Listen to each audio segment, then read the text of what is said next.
we know for sure is that there are dozens of casualties in terms of the ones who have been injured, they've been taken to hospital.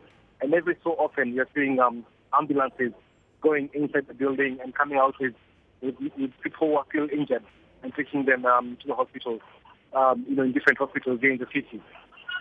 But so far, the police are still maintaining mum. They're still saying that this situation is under control, and that despite everything that's happening, they're calling for people not to panic, and they're saying that in not so long we should be able to bring the situation under control and have everybody who is inside the building who is still trapped to be safe. And we're still waiting to see more, or to hear more information from them on exactly what's happening here. All right, Ken, the Minister of Interior said it's a possibility that it's a terrorist attack. And of course, security, Red Cross official also claimed that. Now, why are fingers being pointed at a Somali militant group? And why does it look like a terrorist attack and not just a robbery?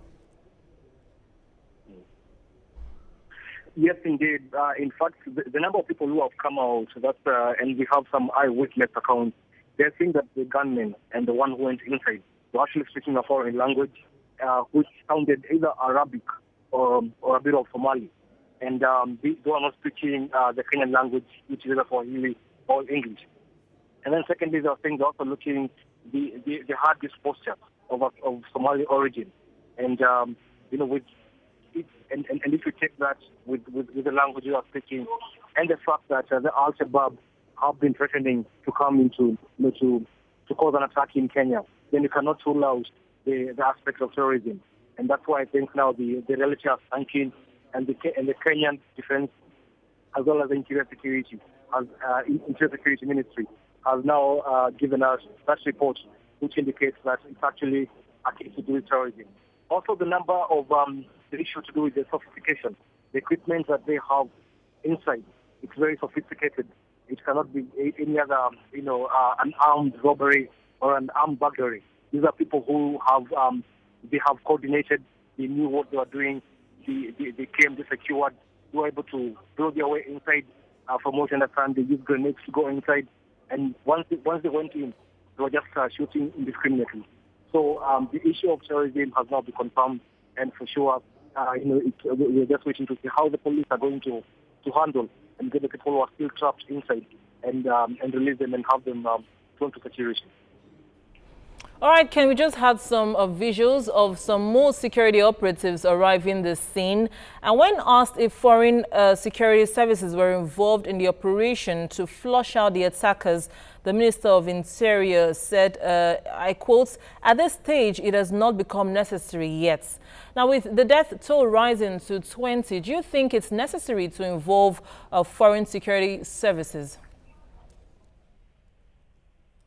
Well, we've actually even seen the British High Commissioner. They have actually released a statement, and they are saying that they are willing to help Kenya, either if it wants support in terms of the security.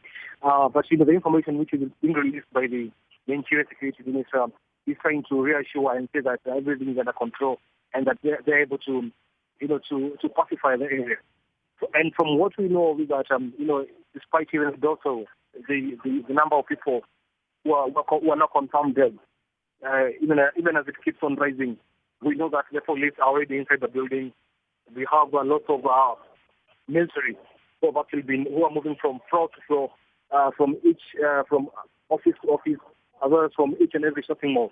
And they are trying to reassure Kenyans and show them that they can be able to deal with this particular issue, and they don't need any foreign intervention or any foreign help to be able to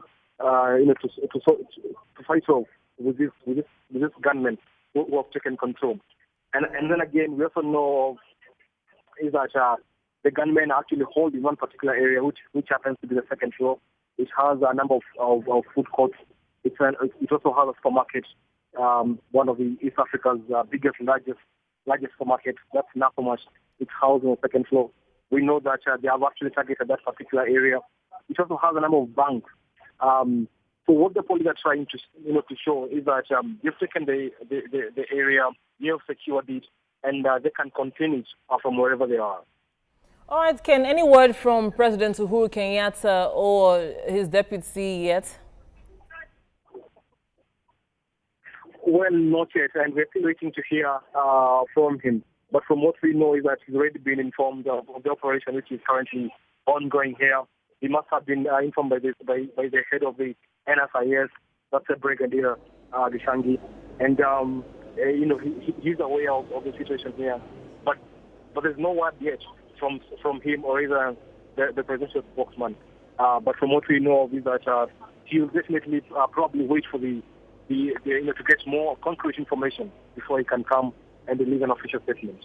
All right, Ken, it's relative calm just outside the building, even though we know that policemen are still inside the building trying to capture the gunmen. But where you are presently, tell us what the mood is like.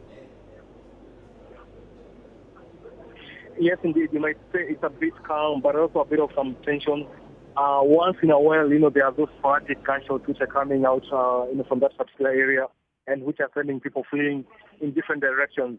In fact, about 10 or so minutes ago, we had about, 4 to 5 gunshots, and people, were just lying on the floor here on the road, not knowing exactly where they're running to, and it's a sort of commotion here.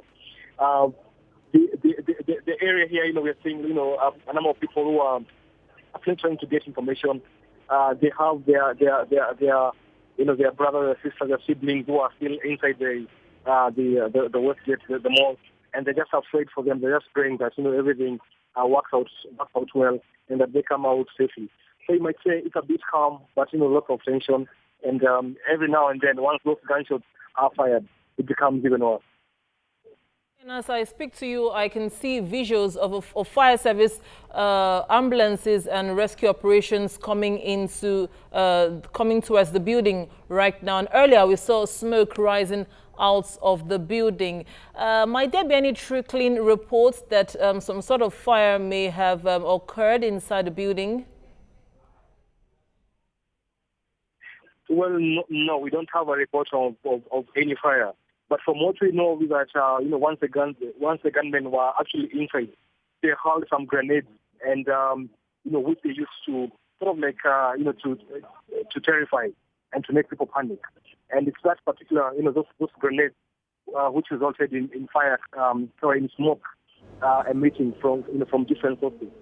The number of police that are here as well as the ambulances, we know is that they're keeping on pulling people who are still trapped in the building, who are injured. We know that they're being taken to hospitals and most need a lot of blood transfusion. The ones that are injured, they've actually lost a lot of blood because it's gunshots as well as injuries to do with tissues. And every so often we have ambulances coming in and going out, carrying a number of people.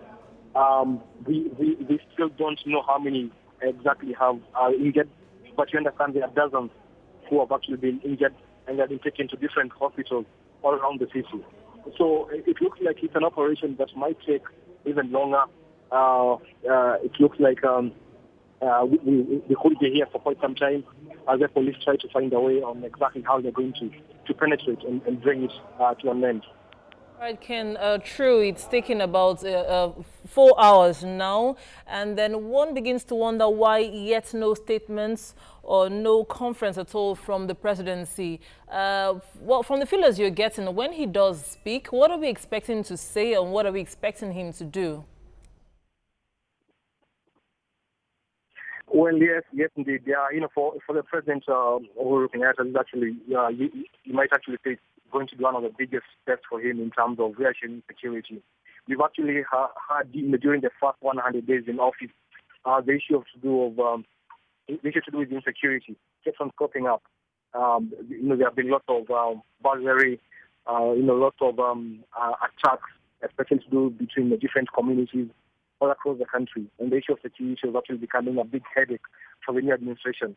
But this particular one, now it has actually moved from just being localized, it has now taken an international angle.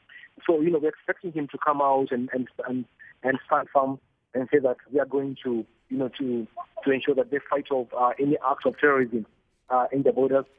He's also going to come out and say that they will ensure that every Kenyan and even every other foreigner who's in the country should be secure and they should stay safe, and that the police as well as the military, they are on high alert to ensure that nothing of this scale happens again.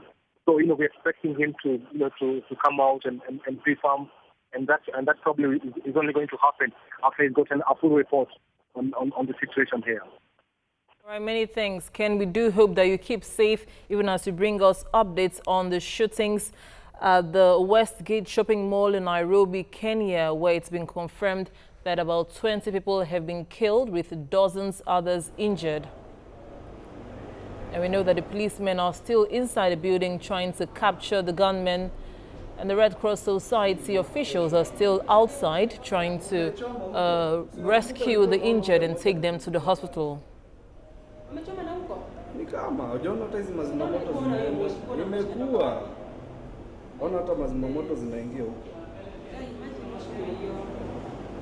Now, all of these occurred just about 4 hours ago when a gunman attacked a shopping mall in Kenya's capital, Nairobi, on Saturday, the Westgate Shopping Mall.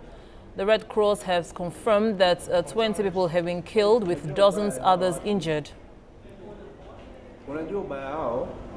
Reuters photographer said he saw 5 bodies outside the mall, and a former British soldier said he saw 4 more people who were also dead.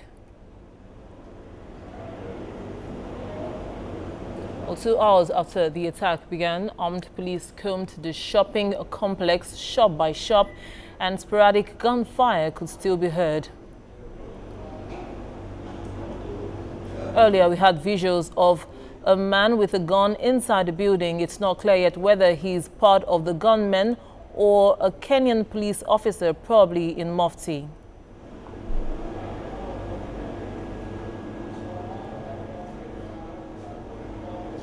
And we also know that police helicopters are still circling overhead.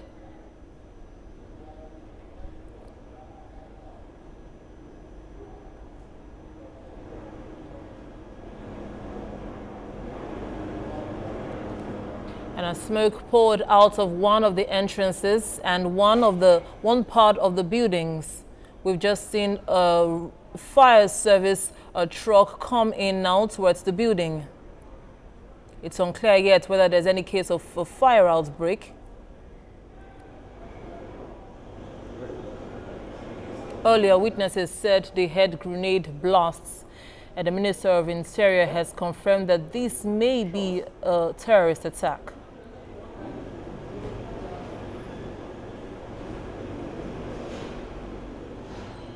Maybe they're vibrating from this side.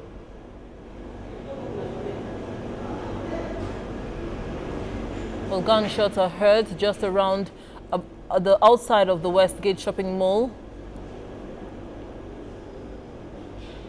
And police have warned that no person should be around the mall.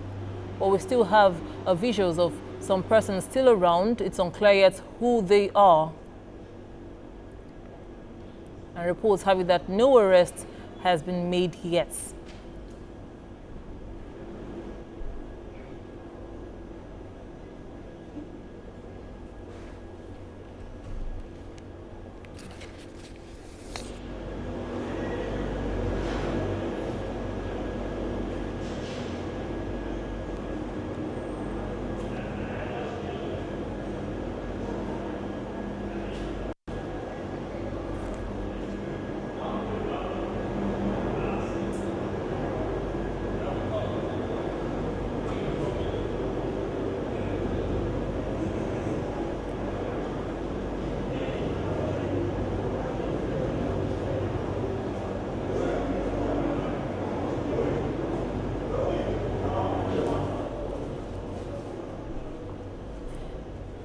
And gunshots are heard even as people and even security operatives are seen running outside of the mall.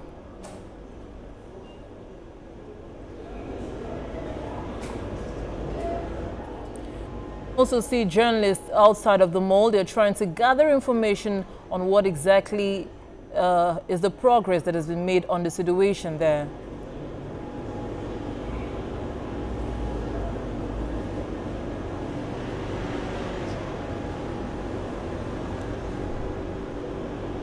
can see armed men, even though they're in mufti.